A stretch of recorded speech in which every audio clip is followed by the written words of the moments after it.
Good Morning Pharmacy, nous sommes le vendredi 21 juillet, c'est votre flash info quotidien. La distribution du vaccin contre l'hépatite A Vacta 50 devrait reprendre progressivement, c'est ce qu'annonce le laboratoire MSD. Depuis le 18 juillet, des dotations d'unités de Vacta auprès des grossistes permettent de réapprovisionner le marché des pharmacies de ville. Le laboratoire Sanofi a arrêté la commercialisation du médicament Acadione 250 mg depuis le 1er juin. Alors pour les patients qui suivaient ce traitement pour une cystinurie, il est conseillé de prescrire le médicament Trolovol 300 mg en comprimé pelliculé.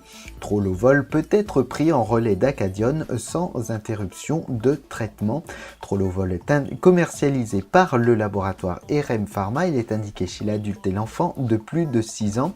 Une surveillance clinique et biologique doit être mise en place en initiation de traitement. Où a-t-on le plus de risques d'être piqué par une tique? À quelle saison les tiques sont-elles les plus actives? Les réponses à ces questions sont sur l'application Signalement Tic pour smartphone. Cette nouvelle application a été développée par l'INRA, soutenue par le ministère de la Santé. Elle est téléchargeable gratuitement sur App Store ou Play Store. L'objectif de cette application est double, informer mais également collecter de nouvelles données pour dresser un état des lieux de la population des tiques dans l'Hexagone.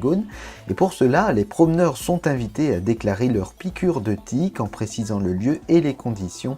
L'application permet également d'envoyer une photo de la tique. À partir de ces données collectées en temps réel, des cartes de présence de tiques peuvent être établies pour renforcer la prévention auprès des promeneurs. Et en ligne de mire des autorités de santé, ce sont évidemment les maladies transmises par les tiques qui sont visées. La maladie de Lyme notamment toucherait 27 000 personnes par an en France.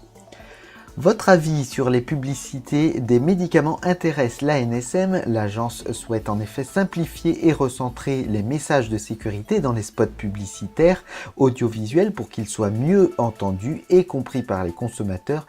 Mais avant de prendre une décision, une consultation publique est ouverte. Pour cela, un questionnaire en ligne est disponible sur le site de l'ANSM. Il comporte 3 questions simples.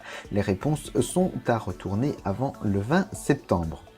C'est fait, l'USPO a signé comme prévu l'avenant conventionnel avec l'assurance maladie. Le syndicat de Gilles Bonnefond était le seul représentant de la profession. La FSPF n'a pas signé en raison d'un désaccord sur le volet financier. C'est la fin de cette édition, je vous retrouve demain matin pour le dernier point info de la semaine. Très bonne journée à toutes et à tous.